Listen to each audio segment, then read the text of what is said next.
Hey there, chemists. Today we're going to look at other carboxylic acid derivatives, namely nitrogen-containing compounds, nitriles, and amides, some reactions that make them and some reactions of them. I actually want to start off and just remind everybody how you make a nitrile. We've seen them before by making alkyl halides and doing SN2 substitutions with a source of cyanide. So there's just a primary bromide, you do SN2 with something like sodium cyanide, and there's your nitrile. It adds a carbon. That's probably one of the easiest ways you could go about making one, as long as it's SN2 compatible. Now let's get to some reactions of these things, starting with turning a nitrile into an acid. That's just aqueous acid, so hydrolysis. Remember we said before that aqueous acid or hydrolysis of any of these derivatives, esters, anhydrides, nitriles, amides, will turn them into the carboxylic acid. Next to that, if you want to turn it into the aldehyde, that's a new reagent in this unit, that's dibial, diacetyl hydride. We've also seen that work with any of the acid derivatives. And then off to the right is an older nitrile reaction. That's the reaction with hydrogen and palladium. That's just a nitrile reduction to make a primary amine. We learned that in the previous unit when we studied amines. Below that are just a couple of reactions that make amides, or that react amides, starting with hydrolysis. Aqueous acid again will make the carboxylic acid. If you want to reduce the amide down to an amine, that works with lithium aluminum hydride. We're actually going to do the mechanism for that today, down at the bottom when we get to that. And what if you want to make an amide, turn it into an amine, but lose a carbon? This actually has one carbon fewer. It's truncated. That's the Hoffman rearrangement, which we also learned in the previous unit as a way of making amines. Make a note, it loses a carbon. Unlike adding a carbon with a cyanide, you lose one in the Hoffman rearrangement. Okay, now let's do some mechanisms. Starting with turning a nitrile into a ketone, that happens by addition of a Grignard. So nitriles are electrophilic at the carbon attached to the nitrogen. So the mechanism for this first involves your Grignard, which I'm just going to abbreviate as an alkyl anion. That attacks the carbon attached to the nitrogen, sending a pi bond up. You get a new carbon-carbon bond and a negatively charged nitrogen. That's it for step one. After that, we throw in acid, and you'll protonate that negatively charged nitrogen. So you actually intercept a functional group we've seen before. Remember, this is called an imine. So how do I get to the ketone? Where does the oxygen come from? This must be with water in order for this to work. Let's actually add that in. So we're really going to just do the mechanism we've seen before. This is hydrolysis of an imine to make the ketone. But let's go through it. The first part is actually another protonation. Acidic conditions, and that nitrogen can pick up another H. You get what's called an iminium. And this is what sees water. Water will nucleophilically attack the iminium carbon, send your pi bond up to the nitrogen.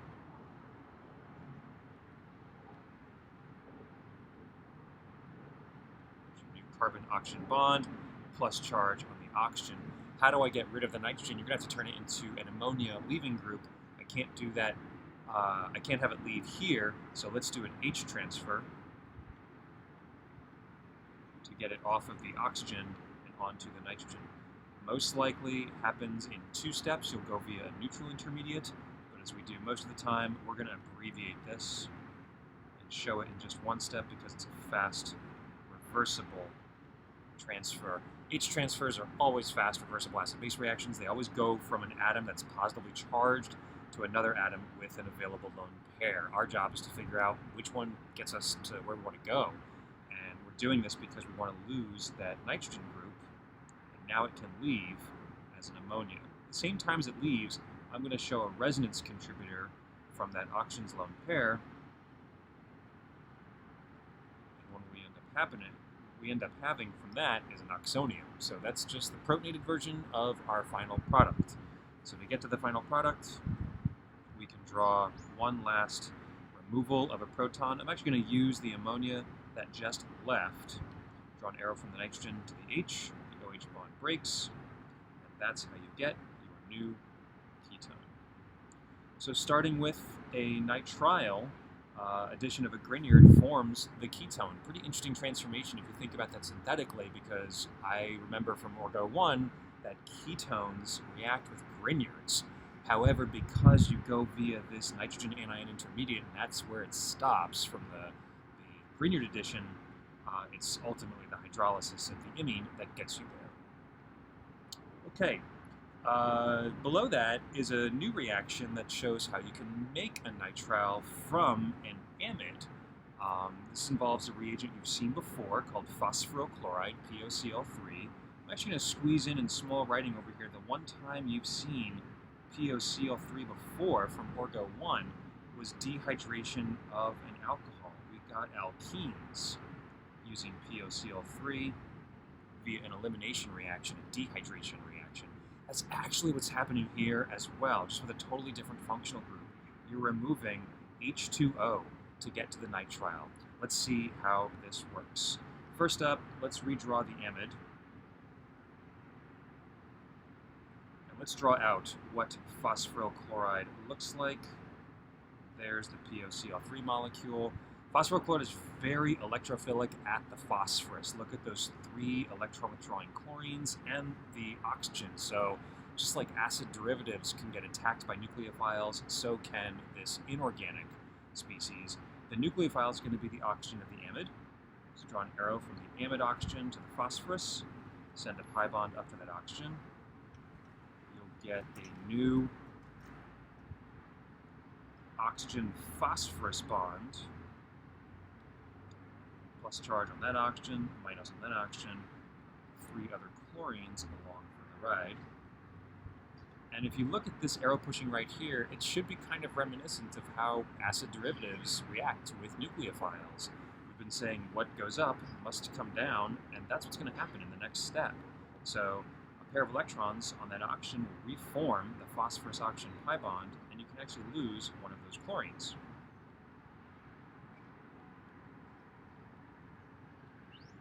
Remember, when you draw your curved arrows, they tell you what to draw next. So now we have this intermediate. Now where do we want to go? We want to get to this nitrile, which means we want to form more pi bonds between this carbon and this nitrogen and ultimately lose everything that's attached up here. So we just kicked out a chloride. I'm going to use that at this point to take away one of the H's on the amide nitrogen. That NH bond, you could put it directly on the nitrogen, but I'm going to resonate it up to make a pi bond between the carbon and the nitrogen. That'll send one of those pi bonds, or that pi bond, up to that oxygen.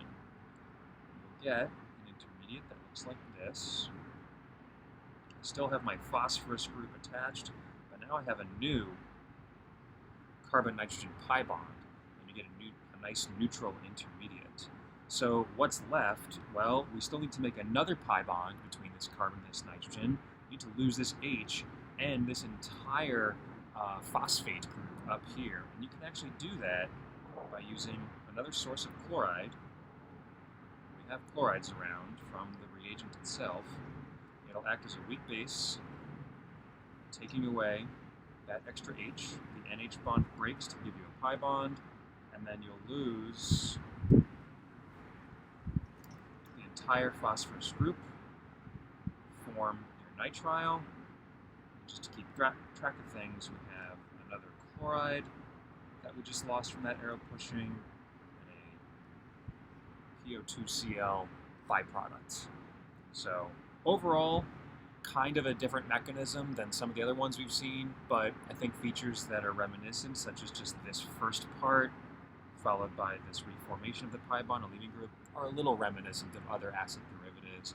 Overall, it's a dehydration, pretty useful way to make a nitrile from an amide. Notice you need 2 H's on that nitrogen of the amide in order for this to work. Okay, below that, we've got the synthesis of a nitrile from an oxime. Remember, that's the special type of imine derivative made from hydroxylamine and a ketone via the reaction of an anhydride, just acetic anhydride. It'll actually give you 2 of the acetic acids, and I want you to hit pause and see just how much of this mechanism you can figure out before we go over it. Knowing that anhydrides are electrophilic, they get attacked, and looking at the oxime, where do you think it's most nucleophilic? See if you can come up with the first few arrows of that, and then come back and check and see how you do. Okay, so anhydrides are electrophilic at the carbons, just like any acid derivative. Your nucleophile is actually going to be the oxygen of the hydroxylamine.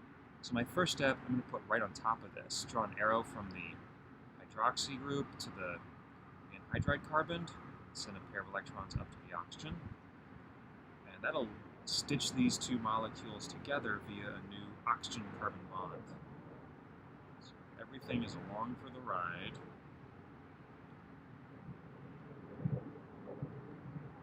We have some formal charges, negative on this oxygen, and then I still have an H on this that used to be part of the oxy, which means there's a plus on that.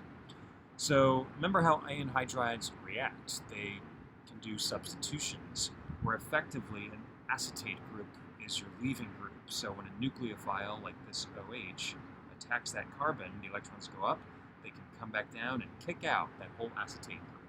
That's going to be the beginnings of one of our acetic acid byproducts. So I'm going to do that right now. So draw an arrow showing the O negative coming back down to reform that pi bond, and that can kick out an acetate.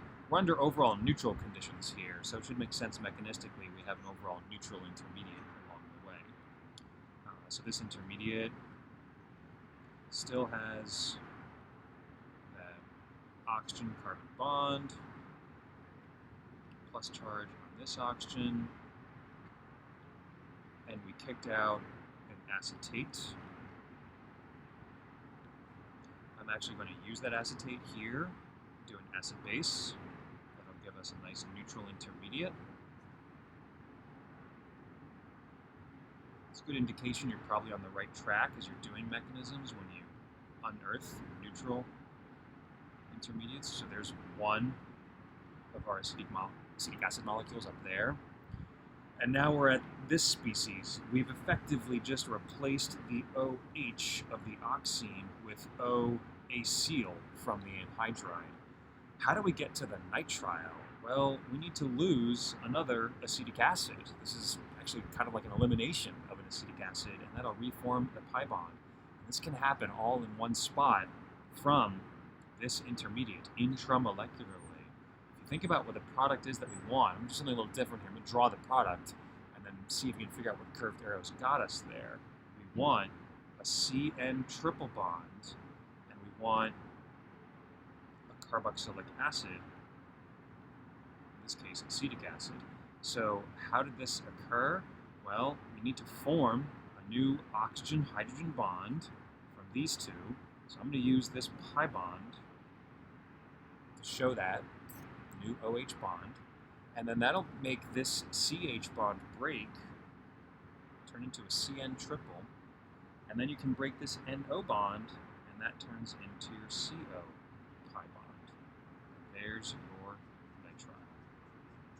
Pretty interesting transition state here. You'll notice it's 3 curved arrows, which is 6 electrons, and that is what we call an aromatic transition state. We're going to see a lot of those actually in the future toward the end of the course. We've actually seen a whole lot of them along the way without even realizing it. Okay, the last reaction here is also a little bit unique, so I have it as a template mechanism to fill in the curved arrows. This is the reduction of an amide to an amine with LAH. Go ahead and hit pause one more time and see if you can fill in the curved arrows for this and come back and see how you do. Okay, let's zoom in and see how we did. So there's what lithium aluminum hydride looks like. It's a source of H minus. The H can take its electrons, and I can tell from the first intermediate that the electrons came from the aluminum H bond to form that new CH bond. The pi electrons went up to the oxygen. There's my negatively charged oxygen. The lithium ion is a spectator. It's just there to balance the charge, so I keep it there to show that. Next up, we have what looks like a coordination of that oxygen anion with the aluminum. So we're forming this new coordinate covalent bond between the oxygen and the aluminum. And then to get to the next intermediate, looks like an aminium, we apparently form a new nitrogen-carbon bond and kick out that aluminate species. You can see why we drew the aluminum still attached. Otherwise, it would look like I just had a naked oxygen anion as a leaving group, which doesn't make any sense at all. But there's always other species present. This is one of those times where it's really useful to draw the other inorganic things to make sense of this. So you get an aminium intermediate, and that will react with another hydride from the metal hydride here. So draw an arrow from the aluminum H bond to the aminium carbon, send the pi bond up, and there is your amine with everything else balanced like so. Okay, so those are just a couple of reactions involving nitriles and amides, making them, using them. That actually wraps up all the new reactions for carboxylic acid derivatives. Next up, it's time to apply them and put them together in a lot of challenging syntheses. Thanks for watching.